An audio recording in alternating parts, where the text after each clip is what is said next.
Shalom keluarga damai, kembali lagi dalam Sapaan Damai Sejahtera 30 Juni 2023. Mari Bapak Ibu Saudara, kita mau mempersiapkan hati untuk mendengarkan firman Tuhan. Mari kita berdoa.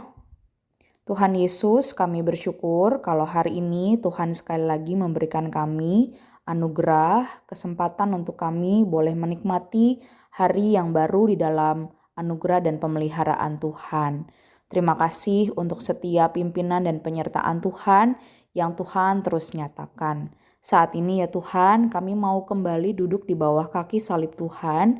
Kami mau dengar suara Tuhan, kami mau belajar firman Tuhan. Kami rindu firman Tuhan ini boleh sungguh-sungguh menjadi kekuatan, mengingatkan, menegur kami dan boleh memampukan kami untuk hidup menjalani apa yang Tuhan inginkan dalam kehidupan kami. Sehingga kami dimampukan hidup kami boleh memuliakan nama Tuhan. Berbicaralah kepada setiap kami ya Tuhan. Dalam nama Tuhan Yesus kami sudah siap untuk dengar firman-Mu. Amin. Bapak Ibu Saudara, tema perenungan kita pada hari ini adalah hidup merdeka dalam Kristus. Dan kita akan merenungkan firman Tuhan yang terambil dari Galatia pasalnya yang kelima ayat 7 hingga ayatnya yang ke-12. Galatia 5 ayat 7 hingga ayatnya yang ke-12, demikian bunyi firman Tuhan. Dahulu kamu berlomba dengan baik. Siapakah yang menghalang-halangi kamu sehingga kamu tidak menuruti kebenaran lagi? Ajakan untuk tidak menurutinya lagi bukan datang dari Dia, yaitu Tuhan Yesus, yang memanggil kamu. Sedikit lagi sudah menghamirkan seluruh adonan. Dalam Tuhan, aku yakin tentang kamu bahwa kamu tidak mempunyai pendirian lain daripada pendirian ini. Tetapi barang siapa yang mengacaukan kamu, ia akan menanggung hukumannya. Siapapun juga dia. Dan lagi aku ini, saudara-saudara, jikalau aku masih memberitakan sunat, mengapakah aku masih dianiaya juga? Sebab kalau demikian, salib bukan batu sandungan lagi. Baiklah mereka yang menghasut kamu itu mengibirikan saja dirinya. Sedemikian jauh pembacaan firman Tuhan kita pada hari ini. Bapak Ibu Saudara, kita bersyukur di dalam Tuhan Yesus Kristus. Kita percaya bahwa hidup kita telah dimerdekakan oleh karya Tuhan Yesus di atas kayu salib. Status kita saat ini adalah orang-orang yang sudah dimerdekakan di dalam Yesus Kristus. Tetapi Bapak Ibu Saudara, seringkali ketika kita hidup di dalam status merdeka, kita masih hidup terbelenggu oleh hal-hal yang tidak sesuai dengan Injil kebenaran Yesus Kristus yang sudah memerdekakan. Seringkali kita masih hidup di bawah tuntutan hukum dan tradisi, nilai-nilai ajaran yang mungkin kita bawa dari keluarga kita, dari daerah asal kita, dari ajaran atau bahkan mitos yang sudah dipercayai turun-temurun, yang kalau tidak dilakukan tidak pas rasanya. Hal seperti nilai dan ajaran hidup yang sudah menjadi bagian kita, tetapi sebenarnya tidak sesuai dengan Injil pengajaran Tuhan Yesus Kristus. Pada akhirnya kita yang sudah percaya kepada Tuhan Yesus Kristus masih takut, masih ragu kalau kita belum melakukan nilai atau tradisi yang kita bawa turun-temurun itu. Meski bukan menjadi bagian dari ajaran Yesus Kristus, rasanya kita belum pas kalau tidak melakukannya. Bapak Ibu Saudara, hal ini adalah hal yang salah dan tidak tepat. Dan hal ini juga yang menjadi topik penjelasan Rasul Paulus kepada jemaat yang ada di Galatia. Mereka, jemaat Tuhan, adalah orang-orang yang merdeka di dalam Tuhan Yesus Kristus. Tetapi hidup mereka masih hidup di bawah perbudakan hukum Taurat. Memang orang-orang Kristen pada waktu itu kebanyakan adalah orang-orang Yahudi yang sudah bertobat. Kalau kita tahu orang Yahudi sudah sejak kecil terbiasa melakukan hal yang diulang-ulang terus-menerus. Melakukan tradisi yang wajib halnya untuk dilakukan. Seperti halnya sunat. Yang ketika mereka tidak melakukannya mereka takut kalau itu menghalangi mereka untuk diselamatkan. Padahal di dalam Yesus Kristus hal-hal yang demikian sudah bukan lagi menjadi hal yang wajib untuk mendapatkan keselamatan karena sudah secara sempurna dimerdekakan di dalam pengorbanan Yesus Kristus di atas kayu salib. Sehingga hal-hal tambahan itu seakan-akan menjadi lebih penting untuk dilakukan orang-orang Kristen pada waktu itu. Seakan-akan karya Kristus di atas kayu salib belum cukup. Bapak Ibu Saudara, hal ini adalah pengajaran yang salah yang berkembang di jemaat Galatia. Ajaran yang salah juga dapat menyebar dan mempengaruhi satu orang kepada yang lain. Maka di dalam bagian firman Tuhan yang kita baca pada hari ini, Paulus secara khusus sekali lagi mengingatkan bahaya ajaran sesat, bahwa orang-orang percaya tidak boleh memandang enteng saat menghadapi pengajaran yang salah. Justru harus semakin waspada mencegah hal ini.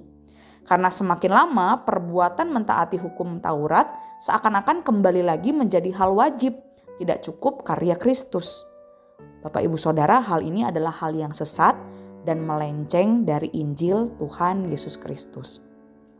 Orang-orang percaya di Galatia yang sebenarnya memiliki pertumbuhan yang baik di masa lalu, Paulus menuliskan demikian, tetapi pengajaran yang salah menghambat mereka untuk bertumbuh dan membawa mereka justru meninggalkan jalan kebenaran. Pengajaran penyesat ini tidak hanya akan menghancurkan iman dari orang-orang Kristen, tetapi juga akan merambat dan mempengaruhi lebih banyak orang. Pengajaran yang salah juga dapat menyebar dalam kelompok orang yang percaya dan dampaknya akan besar. Oleh karena itu, Paulus berulang kali mencela masalah ini, serta dengan keras menunjukkan para pengajar ajaran palsu bahwa mereka akan menghadapi konsekuensi yang mengerikan. Ketika orang yang akan mengacaukan, dia akan menanggung hukumannya. Paulus meneguhkan kepada setiap jemaat untuk berpegang teguh kepada Injil Tuhan Yesus Kristus yang memerdekakan. Injil yang mengajarkan bahwa di dalam Yesus Kristus setiap orang percaya sudah menerima keselamatan dan menerima hidup yang kekal. Ketika mereka percaya kepada Tuhan, hidup mereka telah dimerdekakan. Tidak perlu ada lagi perbuatan yang dilakukan untuk membuat mereka menjadi selamat. Dan yang perlu dilakukan jemaat bukanlah ritual yang dilakukan hanya secara fisik, tetapi jemaat perlu terus memberi diri untuk diubahkan oleh Roh Kudus agar semakin hari disempurnakan seperti Kristus. Itulah perubahan hidup yang perlu terus diperhatikan oleh setiap orang percaya, bukan hanya sibuk melakukan ritual fisik, tetapi justru memberikan diri hari demi hari diubahkan oleh Injil, melakukan firman Tuhan di dalam kehidupan sehari-hari, dan melakukan hukum kasih yang Tuhan sudah ajarkan. Bapak Ibu Saudara, firman Tuhan hari ini mengajarkan kita untuk merenungkan hidup kita. Apakah selama ini kita lebih sibuk untuk melakukan hal-hal fisik yang seakan-akan menambah kemerdekaan dan karya Kristus yang telah diberikan? Oh, saya harus pelayanan. Oh, saya harus sibuk ini dan itu. Tetapi kita tidak pernah memberi waktu dan diri kita untuk belajar firman Tuhan. Tidak memberi waktu dan diri kita diubahkan oleh Roh Kudus. Tidak memberi diri untuk melakukan firman Tuhan di dalam kehidupan sehari-hari. Bapak Ibu Saudara, firman Tuhan hari ini mengingatkan kita untuk hidup di dalam kemerdekaan itu, yaitu memberi diri kepada Roh Kudus untuk terus dibentuk dan disempurnakan di dalam kebenaran Injil firman Tuhan. Bapak Ibu Saudara, kiranya kasih karunia Tuhan Yesus Kristus yang sudah sempurna di atas kayu salib itu memampukan kita untuk hidup menikmati kasih karunia-Nya dan hidup sebagai anak-anak Tuhan yang memberi diri semakin hari semakin diubahkan dan menghidupi Injil Tuhan dalam kehidupan kita sehari-hari. Mari Bapak Ibu Saudara, kita merenungkan firman Tuhan ini, kita berdoa bersama-sama. Tuhan Yesus, kami bersyukur untuk anugerah keselamatan yang Tuhan berikan buat setiap kami.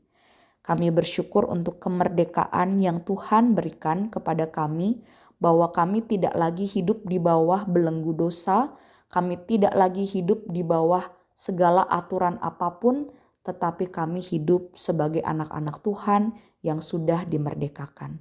Oleh sebab itu ya Tuhan, setiap kami yang sudah merdeka, kami mau belajar memberi diri kami untuk terus disempurnakan, untuk terus belajar melakukan firman Tuhan di dalam kehidupan kami. Sehingga ketika kami melakukan firman Tuhan, kami boleh menjadi saksi, kami boleh menjadi berkat, dan nama Tuhan semakin dipermuliakan lewat kehidupan kami.